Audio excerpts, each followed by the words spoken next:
मित्रों, इंडिया के मुस्तकबिल के फैसले न्यू दिल्ली के अंदर साउथ ब्लॉक में किए जाते हैं। अब बांग्लादेश के हवाले से गालिबन साउथ ब्लॉक को ये यकीन हो गया है कि उनका जो प्रोजेक्ट हसीना था वो तो ठुस हो गया, और उनको जो री इंस्टॉल करने की अटैम्प्ट्स गुज़िश्ता 6-8 महीने से लेकर वो कर रहे थे, शायद वो भी नियर फ्यूचर में उनको कोशिशें सक्सेसफुल होती हुई नज़र नहीं आ रही। इसीलिए उन्होंने अल्टरनेट प्लान्स पे अमल करना शुरू किया हुआ है, और इसी हवाले से उन्होंने बांग्लादेश की एक और बड़ी पार्टी बीएनपी के साथ अपना मेल जोल बढ़ाने का काफ़ी अरसे से लेकर फैसला किया हुआ है। गुप्त मुलाकातें भी हो रही हैं बीएनपी के लोगों के साथ, और ओपनली भी हो रही हैं, इनफॉर्मल मुलाकातें भी हो रही हैं। अभी हाल ही में पिछले दिनों बीएनपी का एक डेलीगेशन दिल्ली के अंदर मौजूद था, और वहां पर उनकी मुलाकातें कुछ इंडिया के ऑफिशियल्स के साथ भी हुई। इंडिया की जानिब से ये ऑफर दी जा रही है न्यू दिल्ली को कि जो फैसिलिटीज़ और जो सुविधाएं शेख हसीना साहिबा को हासिल थी कि पूरा का पूरा इंडिया उनके पीछे खड़ा होता था, वो हम आपको भी ऑफ़र कर सकते हैं अगर आप हमारे स्ट्रेटेजिक इंटरेस्ट का ख्याल रखें। लेकिन आगे से कुछ पॉजिटिव जवाब मिल नहीं रहा, यानी जितना इंडिया एक्सपेक्ट कर रहा था उसका शायद 50% भी जवाब उनको नहीं मिल रहा।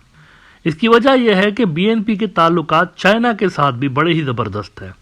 बल्कि एक बड़ी खबर चाइना से ये आ रही है, ये जो रिसेंटली एक बड़ा डेलीगेशन गया है, बांग्लादेश का एक बड़ा डेलीगेशन चाइना गया है, चाइना की सरकारी दावत पे, उसमें बीएनपी के लोग भी हैं।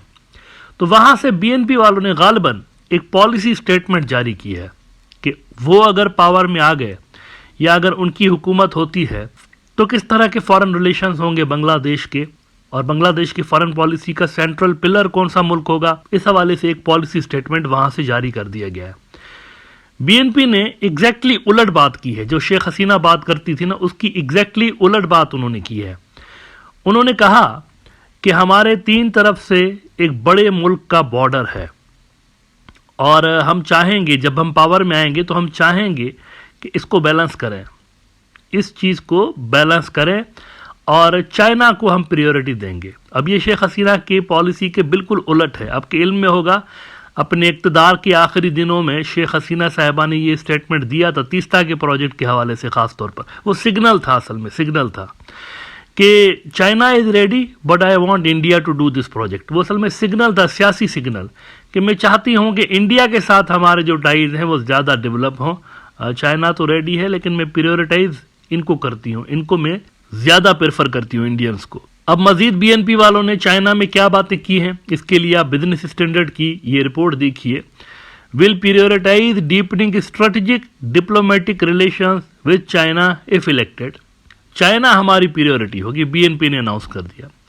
अब ये बुरी खबर है यकीनी तौर पर इंडिया के लिए। वो इतने अरसे से कोशिश कर रहे थे कि चलो अवामी लीग नहीं तो बीएनपी सही, क्योंकि जमात तो बिल्कुल है ही नहीं ना खाते में, उनकी कार्ड्स में ही नहीं है। क्योंकि जमात को छोड़ो, जमात को तो पता नहीं उन्होंने कोई टेररिस्टों की लिस्ट में डाल के रखा हुआ है न्यू दिल्ली वालों ने, उनके साथ तो वो बात ही नहीं करेंगे। लेकिन करेंगे ज़रूर, मैं आपको ये पहले से ही बता देता हूँ। 1-2 साल के अंदर आप देखेंगे वो खुद ही दौड़े दौड़े आएंगे, बिल्कुल वैसे ही जैसे ये अफगानिस्तान के जो तालिबान हैं उनकी तरफ दौड़े दौड़े जा रहे हैं, आजकल मरे जा रहे हैं किसी तरह से उनकी और हमारे ताल्लुकात जो है वो बने। अभी हाल ही में ईरान के अंदर भी मुलाकातें हुई हैं, ऐसी भी रिपोर्ट्स हैं। तालिबान के साथ इंडियंस ईरान के अंदर भी मिल रहे हैं।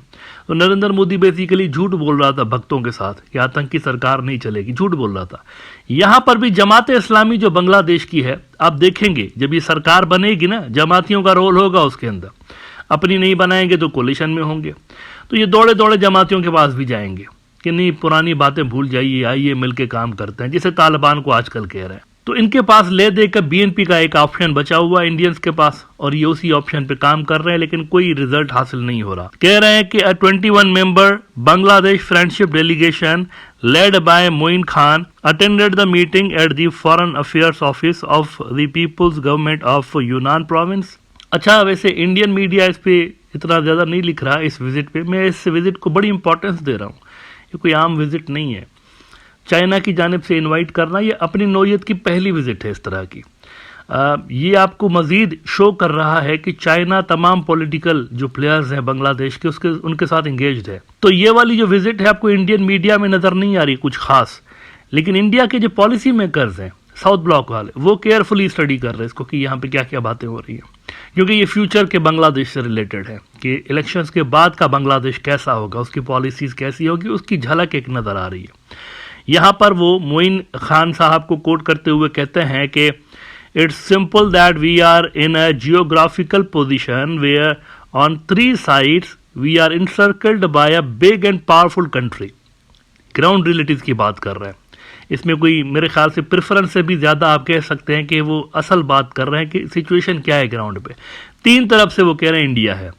We need to balance and bring equilibrium to our geopolitical role and location through our close neighbourship with China, he told a meeting with Yunnan province vice governor Xu Hao. ये यूनान वही province है जिसकी 3 hospitals को China ने Bangladeshi patients के लिए designate कर दिया हुआ है, ये वही प्रोविंस है।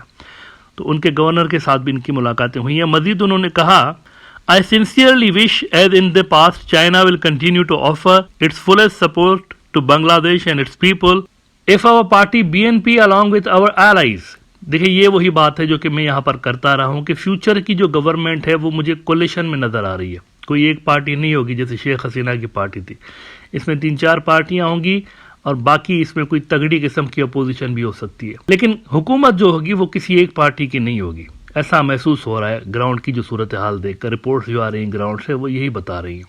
तो बीएनपी वालों की भी यही असेसमेंट है असल में। If our party BNP along with our allies is elected by people and forms the government, our first step will be to strengthen our friendship with the people of China. This is a commitment from BNP acting chairman Tarique Rahman. ये ऊपर से top की level की जो BNP की leadership है उनकी जानिब से ये गाइडलाइन सेट कर दी गई हैं कि फॉरेन पॉलिसी इस तरह की बनेगी, चाइना हमारा प्राइमरी पार्टनर होगा और उसके इर्द गिर्द फिर बाकी जो मुल्क होंगे वो रिवॉल्व करेंगे। India will be just one of the friends, मतलब वो उनके साथ कोई दुश्मनी नहीं चाहते। ये भी मैं आपको बता दूं, बीएनपी हो या कोई भी बांग्लादेश की जमात हो, एक्चुअली इनके साथ कोई दुश्मनी नहीं चाहता। ये इन्होंने अपने ही माइंड में खुद ही डाल दिया है इंडियंस ने कि ये हमारे एनिमी बन गए।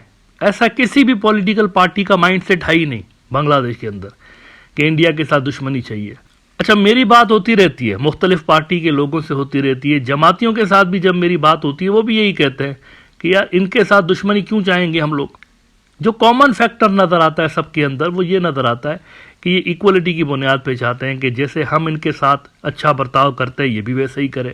लेकिन चाइना जो है वो इररिप्लेसेबल प्लेयर होगा बांग्लादेश की फॉरेन पॉलिसी के अंदर फ्यूचर में भी। इस वक्त भी आप देख रहे हैं ऐसा ही है, फ्यूचर में भी यही रहेगा सूरत हाल। कहते हैं कि we are eagerly waiting for the initiation and completion of this segment of the BRI। Kunming can play a very important role in this regard. ये असल में कनेक्टिविटी की बात कर रहे हैं। म्यांमार के थ्रू बांग्लादेश को चाइना से कनेक्ट करने का एक प्रोजेक्ट है। बीएनपी की जो सरकार आएगी वो इस पे फोकस करेगी कि कनेक्टिविटी मिले ना। इसमें 2-3 चीज़ें हैं। इसका मतलब है कि म्यांमार की जो पॉलिसी होगी बांग्लादेश की, उसमें रेबल जो ग्रुप्स हैं उनके लिए भी कुछ एक्सेप्टेंस आपको वैसे ही नज़र आ सकती है जैसे चाइना उनको एक्सेप्ट करता है, क्योंकि उनके ताउन के बिना ये कॉरिडोर बन नहीं सकता जिसकी बात हो रही है।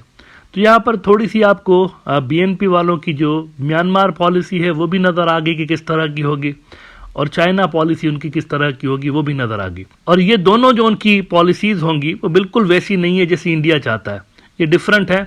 और ये मेड इन बांग्लादेश पॉलिसी आप कह सकते हैं। शेख हसीना साहिबा की जो म्यांमार पॉलिसी थी वो मेड इन इंडिया थी, अपनी नहीं थी उनकी, वो इंडिया के इंटरेस्ट के हिसाब से बनी हुई थी। लेकिन यहाँ पर ऐसा नहीं है, ये made in Bangladesh policy adopt करने की तैयारियों में लगे हुए हैं बीएनपी वाले, और क्लियरली इन्होंने मैसेज दे दिया है कि उनकी जो फॉरेन पॉलिसी होगी उसके अंदर चाइना नंबर 1 प्लेयर होगा।